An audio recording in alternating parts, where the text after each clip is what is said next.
தமிழ்நாட்டுல 22 மாவட்டங்கள்ல கனமழை பொறுத்தவரைக்கும் தீவிரமாக வாய்ப்பு இருக்கு. எந்தெந்த மாவட்டத்துல கனமழை பெய்யும் என்பது குறித்து மிக தெளிவாக நம்ம சொல்றோம். ஏன்னா நவம்பர் 3ஆம் தேதியிலிருந்தே நமக்கு மழை தொடங்கியாச்சு. ஆனா சில பகுதிகள்ல மட்டும் மழை பதிவாகிட்டு சில இடங்கள்ல மழை பெய்யாமலே போகிறத நம்ம பார்த்தோம். வெறும் 30%, 20% மட்டும்தான் தமிழ்நாட்டுல ஆங்காங்கே அங்கொன்றும் இங்கொன்றுமாக மழை பெய்ய ஆரம்பிச்சது. ஆனா நவம்பர் 5, 6, 7 மற்றும் 8 தேதிகள்ல தான் மழை வாய்ப்புகள் அதிகரிக்கும் என்று ஏற்கனவே நம்ம தெளிவாக நம்ம சொல்லியிருந்தோம். நவம்பர் 3லிருந்தே நமக்கு மழை ஆரம்பம் ஆயிடுச்சு. ஆனா சில மாவட்டங்கள்ல சில பகுதிகளில் மட்டும் மழை பதிவாச்சு.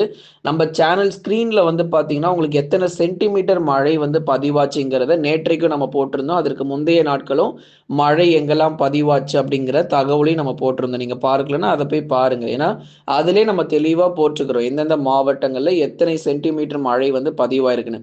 ஆனா இப்போ நாளை மறுநாள்ல தான் மழை வாய்ப்பு இன்னும் தீவிரமா இருக்க போது மாவட்டம் முழுவதுமாக கனமழை பொறுத்த வரைக்கும் வலுவடைய போகுது. ஆகவே ஏற்கனவே நம்ம ஒரு புயலை குறித்து நம்ம பார்த்திருந்தோம். கல்மேகி என்ற புயல் பொறுத்தவரை எங்க உருவாகும், எங்க கரை கிடக்கும், எத்தனை நாடுகள் பாதிப்பு இருக்கு அப்படிங்கிறதெல்லாம் அதை பத்தி மிக தெளிவா நம்ம பேசிட்டோம். அதனால அந்த புயல் பத்தி தெரிஞ்சுக்கணும் அப்படின்னா நேற்றைய தினத்துல இது குறித்ததான வானிலை அறிக்கை நம்ம கொடுத்திருக்கிறோம். இன்றைக்கு காலையிலயும் உங்களுக்கு இதை பத்தின இந்த புயல் பத்தின தகவலையும் நம்ம கொடுத்திருந்தோம். நீங்க பார்க்காதவங்க அந்த புயல் பத்தின தகவலை மறக்காம போய் பாருங்க. இந்த வானிலை அறிக்கையில் நம்ம எதை பத்தி கேட்க போறோம் அப்படின்னா நாளையும் நாளை மறுநாளும் 22 மாவட்டங்கள்ல கனமழை பொறுத்தவரை தீவிரமாக புரட்டி போட போகுது. அந்த 22 மாவட்டங்கள் என்னென்ன அப்படிங்கிறத இப்போ நம்ம இந்த வானிலை அறிக்கையில் நம்ம பார்த்து தெரிந்து கொள்ள போறோம்.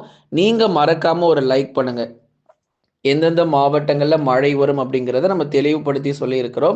அதனால உங்க ஊர்ல மழை வரணும் ப்ரோ, அதாவது தமிழ்நாட்டுக்கு புயல் வந்தா நல்லா இருக்கும் அப்படின்னு சொல்லி நினைக்கிறவங்க மறக்காம அந்த லைக் பட்டனை கொஞ்சம் கிளிக் பண்ணி சப்போர்ட் பண்ணுங்க. அதே மாதிரி எந்தெந்த தேதியில நாங்க மழை தெரிஞ்சுக்கணும் அப்படிங்கிறவங்க மறக்காம சப்ஸ்கிரைப் பண்ணுங்க. ஏன்னா வரும் நாட்கள்ல எப்பொழுது புயல் உருவாகும், எப்பொழுது மழைக்கான வாய்ப்பு இருக்குங்கிறத முன்கூட்டியே நம்ம தகவல் சொல்லிடுவோம். அதனால நீங்க கவலைப்பட தேவையில்லை. அப்படின்னு நினைக்கிறவங்க மறக்காம சப்ஸ்கிரைப் பண்ணிருங்க. அதாவது முன்கூட்டியே எங்களுக்கு தகவல் தெரியணுங்கிறவங்க சப்ஸ்கிரைப் பண்ணி சப்போர்ட் பண்ணுங்க. அதே மாதிரி நண்பர்கள் உறவினர்கள் தெரியப்படுத்தவும் மறக்காம ஷேர் பண்ணுங்க. ஆகவே தமிழகத்தில் நாளை அதிகாலை முதலே அதுதாங்க ரொம்ப முக்கியம். பெரும்பாலான மாவட்டங்கள்ல அதிகாலையிலிருந்தே கணிசமாக நமக்கு மழை வாய்ப்புகள் அதிகரிக்க ஆரம்பிச்சிடும். அதுக்கப்புறம் பகல் நேரங்கள், மாலை நேரங்கள், இரவு நேரங்கள் சொல்லி விட்டு விட்டு நமக்கு மழை பொழிவு தீவிரமடையும். இதுல என்ன அப்படின்னா ஒரே நேரத்துல நிறைய மாவட்டங்கள்ல மழை வர வாய்ப்பு இருக்காது. ஏன்னா ஒரு தாழ்வு பகுதி பொறுத்த வரைக்கும் நேரடியாக தமிழகத்தில் கரை கடந்தது அப்படின்னா, அதாவது ஒரு தாழ்வு பகுதியோ ஒரு தாழ்வு மண்டலமோ கரை கடந்துச்சுன்னா ஒரே நேரத்துல 10 மாவட்டங்கள் 20 மாவட்டங்கள்ல மழை பதிவாகும். ஆனா இப்போ நமக்கு தாழ்வு பகுதிகள் எதுவும் தமிழகத்தில் கரை கடக்காத ஒரு சூழ்நிலை பொறுத்தவரை இருக்கிறது. அதனால நமக்கு மழை பொறுத்தவரை நமக்கு பகுதியாக ஒரு சில மாவட்டங்கள்ல மிதமானதிலிருந்து கனமழை கிடைக்கும். அதுக்கப்புறம் ஒரு சில மாவட்டங்கள்ல சற்று வலுவான மழை பொழிவாகவும் அதே மாதிரி நேரங்கள்ல வித்தியாசம் இருக்கும். உதாரணமா கடலூர், விழுப்புரம், திருவண்ணாமலை போன்ற மாவட்டங்கள்ல அதிகாலையில் நமக்கு மழை கிடைக்குது அப்படின்னா சென்னை, திருவள்ளூர், காஞ்சிபுரத்துல நமக்கு மாலை நேரங்கள் கூட மழை இருக்கலாம். அதனால நமக்கு நேரங்கள்ல வித்தியாசம் இருக்கும். எது எப்படி இருந்தாலும் நமக்கு அடுத்து வரக்கூடிய 2 நாட்களுக்கு இப்ப சொல்ல போகிற மாவட்டங்கள்ல கண்டிப்பா மழை வாய்ப்புங்கிறது உறுதியா காத்திருக்கு. முதலாவதா நம்ம பார்க்க போறது கடலூர் மாவட்டம். கடலூர் மாவட்டத்தில் இருக்கக்கூடிய கடலோர மற்றும் கடலொட்டிய பகுதிகள் பரங்கிப்பேட்டை, சிதம்பரம், புவனகிரி, வடலூர், பன்ருட்டி மற்றும் அதன் சுற்றுவட்டார பகுதிகள், விருத்தாச்சலம், வேப்பூர், திட்டக்குடி, பெண்ணாடம் போன்ற இடங்களிலும் பரவலாக கனமழை பொறுத்த வரைக்கும் நாளை மறுநாள் மழை வாய்ப்பு இருக்கு. கொஞ்சம் எதிர்கொள்ற தயாராக இருங்க. கடலூர் மாவட்டத்தில் இருக்கிறவங்களுக்கு அதிகாலை நேரத்திலும் மழை வருவதற்கான வாய்ப்புகள் எதிர்பார்ப்பு உண்டு. விழுப்புரம் மாவட்டம் தெற்கோயிலூர், மடப்பட்டு, விக்கிரவாண்டி, மயிலம், திண்டிவனம் மற்றும் அதன் சுற்றுவட்டார பகுதிகள், மரக்காணம் உள்ளிட்ட இடங்களிலும் பரவலாக கனமழை பொறுத்தவரை தீவிரமடையும். புதுச்சேரி பகுதிகள் புதுச்சேரி மற்றும் காரைக்காலிலும் பரவலாக கனமழை பொறுத்தவரை அதிகரிக்க வாய்ப்பு.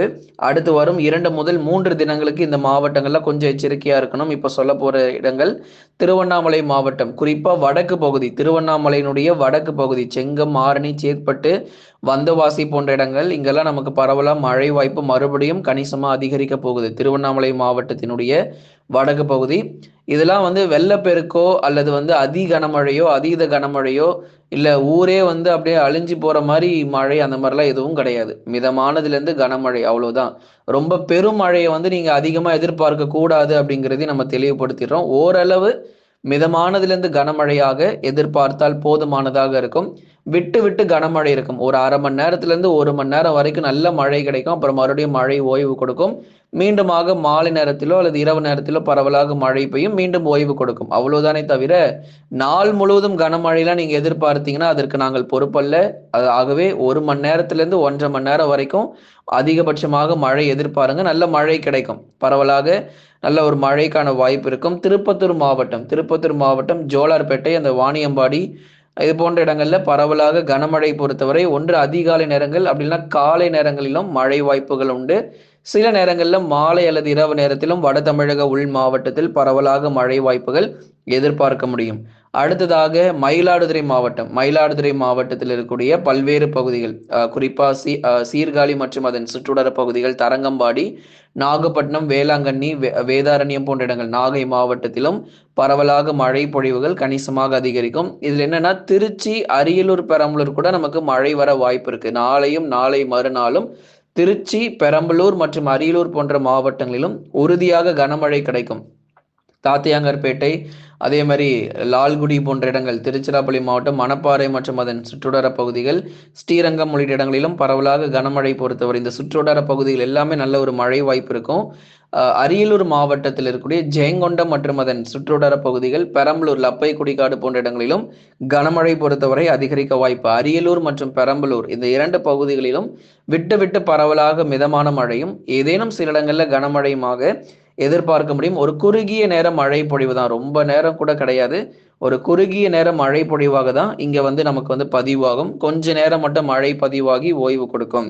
சேலம், நாமக்கல், கரூர் மாவட்டங்களிலும் பரவலாக மழைக்கு வாய்ப்பு இருக்கு. சேலம் மாவட்டம் இளம்பிள்ளை, தம்மம்பட்டி, அதுக்கப்புறம் குறிப்பாக வாழப்பாடி, ஆத்தூர், தலைவாசல், சேலம் மாவட்டத்தில் இருக்கக்கூடிய இளம்பிள்ளை மற்றும் அதன் சுற்றுவட்டார பகுதிகள், மேட்டூர் மற்றும் அதன் சுற்றுவட்டார பகுதிகளிலும் இடி மின்னலுடன் கூடிய பரவலாக மிதமானதிலிருந்து கனமழை பொறுத்தவரை அடுத்த 2 நாட்கள், நாளை மறுநாள் எதிர்பார்க்கப்படுது. கொஞ்சம் உஷாரா இருந்துக்கோங்க. நாமக்கல் மாவட்டம் மோகனூர், அதே மாதிரி ராசிபுரம் மற்றும் அதன் சுற்றுவட்டார பகுதிகளிலும் அடுத்து வரும் 2 தினங்களுக்கு மிதமானது முதல் கனமழைக்கு வாய்ப்பு.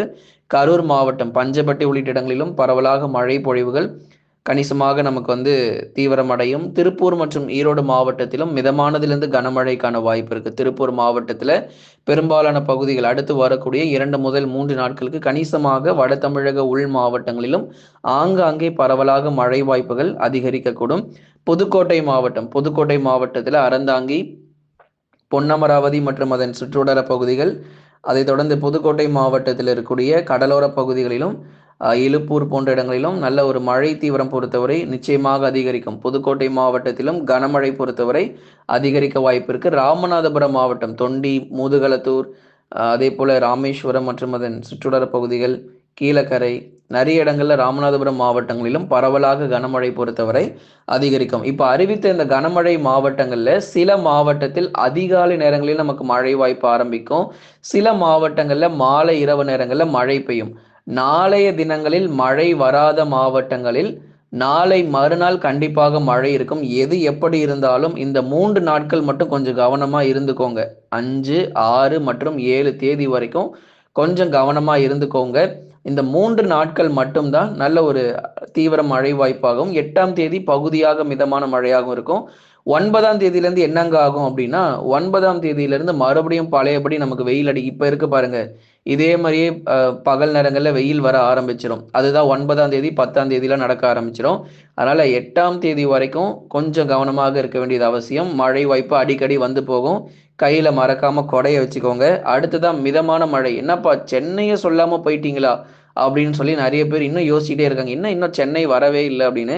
இப்போ சொல்றவங்க, மிதமான மழைக்கான வாய்ப்பு சென்னையில வந்து பெரிதளவு கனமழை அப்படிங்கிறது இல்லை, ஆனா மிதமான மழை இருக்கும். ஒரு 15 நிமிஷத்துல இருந்து 1/2 மணி நேரம் வரைக்கும் மழை எதிர்பார்க்கப்படுது. ஏன்னா இப்போ முன்னாடி சொன்ன மாவட்டங்கள்லாம் 1 மணி நேரம் வரைக்கும் மழை இருக்கும். ஆனா இந்த சென்னை, திருவள்ளூர், காஞ்சிபுரம், செங்கல்பட்டு இருக்கு இல்லையா? இந்த 4 மாவட்டத்திலயும் ஒரு 1/2 மணி நேரத்திலிருந்து 40 நிமிஷம் வரைக்கும் மழை வாய்ப்புகள் எதிர்பார்க்க முடியும். அடுத்ததா வேலூர் மற்றும் ராணிப்பேட்டையில் மிதமான மழை வாய்ப்பாக எதிர்பார்க்கப்படுது. குறிப்பா குடியாத்தம், காட்பாடி போன்ற இடங்கள், ராணிப்பேட்டை, களவாய், செம்மேடு போன்ற அநேக இடங்கள் பொறுத்தவரைக்கும் கணிசமாக நமக்கு மழையானது எதிர்பார்க்க முடியும். ஒரு 1/2 மணி நேரம் வரைக்கும் மழை இருக்கலாம், அல்லது ஒரு 40 நிமிஷம் வரைக்கும் மழை விட்டு விட்டு நமக்கு வந்து பதிவாகும். பெரும்பாலும் ஒன்று அதிகாலை அல்லது காலை நேரங்கள், அப்படி இல்லைனா மாலை இரவு நேரத்தில் மழை வாய்ப்பாக எதிர்பார்க்கப்படுது. இந்த கனமழை பொறுத்த வரைக்கும் நவம்பர் 8ஆம் தேதி வரை தமிழகத்தில் நீடிப்பதற்கான வாய்ப்பு இருக்குது. அதை தான் இப்போ நம்ம சொல்லியிருந்தோம். இந்த கனமழை பொறுத்த வரைக்கும் நவம்பர் 8 வரைக்கும் நீடிப்பதற்கான வாய்ப்பு இருக்குது அப்படின்னு சொல்லிட்டு. நவம்பர் 15ஆம் தேதிக்கு பிறகுதான் வங்கக்கடலில் வலுவான நிகழ்வுகள் பொறுத்த வரைக்கும் உருவாகிறதுக்கான வாய்ப்பு இருக்கு. சரி, அது ஒரு பக்கம் இருக்கட்டுங்க. மற்ற மாவட்டங்கள் என்னாச்சு? அதெல்லாம் சொல்லவே இல்லையே, எங்க மாவட்டத்தை மட்டும் நீங்க விட்டுட்டீங்க அப்படின்னு சொல்லி நிறைய பேர் நினைக்கிறீங்க. இப்ப எந்தெந்த மாவட்டங்கள்லாம் உங்களுக்கு அறிவிப்புகளை கொடுக்கலையோ அந்த மாவட்டங்களில் வானம் ஓரளவு மேகமூட்டமாகவோ அல்லது லேசான மழையாக மட்டுமே இருப்பதற்கான வாய்ப்பு இருக்கு. கண்டிப்பா நம்ம எதிர்பார்க்கிறோம். ஏன்னா டெல்டா மாவட்டங்கள் முழுவதுமாக பரவலாக மிதமானதிலிருந்து கனமழை வரை நிச்சயமா கிடைக்கும். ஆனா தென் மாவட்டத்துல மழை ரொம்ப குறைவாக இருக்கு. தற்போதைய நிலவரப்படி மதுரை, திண்டுக்கல், விருதுநகர், சிவகங்கை, அதே மாதிரி விருதுநகர் மாவட்டம், தூத்துக்குடி மற்றும் திருநெல்வேலியிலும் மழை வாய்ப்புகள் இந்த சுற்றில் சற்று குறைவாக இருக்கு. ராமநாதபுரம் வரைக்கும் வேணா நல்ல ஒரு மழை கிடைக்கலாம். மற்றபடி ஒரு லேசான மழை மட்டுமே தென் மாவட்டத்தில் கிடைப்பதற்கான வாய்ப்பு இருக்கும். ஆகவே நவம்பர் 15 தேதி பிறகுதான் வங்கக்கடலில் வலுவான நிகழ்வுகள் பொறுத்த வரைக்கும் உருவாகிறதுக்கான வாய்ப்பு இருக்கு. நவம்பர் இறுதி நாட்களில் தான் புயல் பொறுத்த வரைக்கும் நிச்சயமாக வங்கக்கடல் பகுதிகளில் உருவாகும். அதனால் நவம்பர் இறுதி நாட்கள்ல எதிர்பாருங்க. புயல் வந்து இப்போதைக்கு நமக்கு உருவாக வாய்ப்பு இருக்காது. அதனால கல்மேகி புயலுமே கூட 5 நாடுகளை மிரட்டிய பிறகு அது வலுவிழந்துரும். ஆகவே எதற்காக நம்ம கல்மேகி போன்ற புயலை பத்தி நம்ம பார்க்கிறோம் அப்படின்னா, இந்த மாதிரியான புயல்கள் உருவாகிற விஷயத்தை நீங்க தெரிஞ்சுக்கோங்க. நம்ம வந்து சில விஷயங்களை தெரிஞ்சுக்கிறது நமக்கு தப்பு இல்லை. ஆனால் என்ன நம்மளை சுற்றி என்ன நடக்கிறது அப்படிங்கிறத நம்ம முதல்ல தெரிஞ்சுக்கணும். ஏன்னா ஒவ்வொரு கடல் பகுதிகள், பசிபிக் பெருங்கடல் ஆகட்டும், அதே மாதிரி அட்லாண்டிக் பெருங்கடல் ஆகட்டும், தென்சீன கடல் பகுதி ஆகட்டும், இங்க உருவாகிற ஒவ்வொரு புயலும் சொல்றவங்க சும்மா சாதாரண புயல் இல்லை, எல்லாமே 200 கிலோமீட்டர் வேகம். ஆனா அந்த மாதிரி வங்கக்கடல்ல பொறுத்த வரைக்கும் உருவாச்சு அப்படின்னா நம்ம யோசிச்சு பார்க்கணும். ஏன்னா நம்ம வந்து எல்லாத்திற்குமே நம்ம தயாராக இருக்கணும். மழை வந்தாலும் சரி, புயல் வந்தாலும் சரி, நம்ம உஷாராக இருப்பது ரொம்பவே நல்லது. அதனால வடகிழக்கு பருவமழை முடிகிற வரைக்கும் சற்றே நம்ம கவனம் தேவை.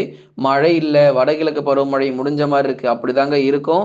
சட்டென்று பாருங்க, வானிலை பொறுத்த வரைக்கும் முழுமையா மாறப்போகுது. நாளைக்கே அதற்கான அறிகுறிகள் உங்களுக்கு தெரியும். நாளை மறுநாள் மற்றும் 8ஆம் தேதி வரைக்கும் இருக்கக்கூடிய நாட்கள் மழை வாய்ப்பாக எதிர்பார்க்கப்படுது. அதன் பிறகு படிப்படியாக மழை தீவிரம் குறைந்து நவம்பர் 15க்கு மேல உருவாகிற தாழ்வு பகுதியின் காரணமாக நல்ல ஒரு கனமழையானது தீவிரமாக பதிவாகும்.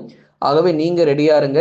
நம்ம சேனல் ஸ்க்ரீனில் வந்து பார்த்தீங்கன்னா நிறைய உங்களுக்கு ப்ராடக்ட்ஸ் வந்து நம்ம கொடுத்துருக்குறோம். பெஸ்ட் ஆஃபர், பெஸ்ட் டிஸ்கவுண்ட்லையுமே உங்களுக்கு சேல் போயிட்டுருக்கு. நீங்கள் வேணும் அப்படின்னா அதை மறக்காமல் வாங்கிக்கோங்க. நம்ம சேனல் மூலிமா வாங்குறவங்களுக்கு சிறந்த சலுகைகள் நம்ம கொடுத்துருக்குறோம். உங்களுக்கு ப்ராடக்ட்ஸ் எல்லாமே உங்களுக்கு பிடிச்சிருக்குன்னு நினைக்கிறோம். அதனால் பெஸ்ட் டிஸ்கவுண்ட், பெஸ்ட் ஆஃபரில் போயிட்டுருக்கு. அந்த சேல் முடியறதுக்குள்ளே சீக்கிரம் வாங்கி பயன்பெறுங்க. லைக் பண்ணுங்கள், மறக்காமல் சப்ஸ்கிரைப் பண்ணி தொடர்ந்து சப்போர்ட் பண்ணுங்கள்.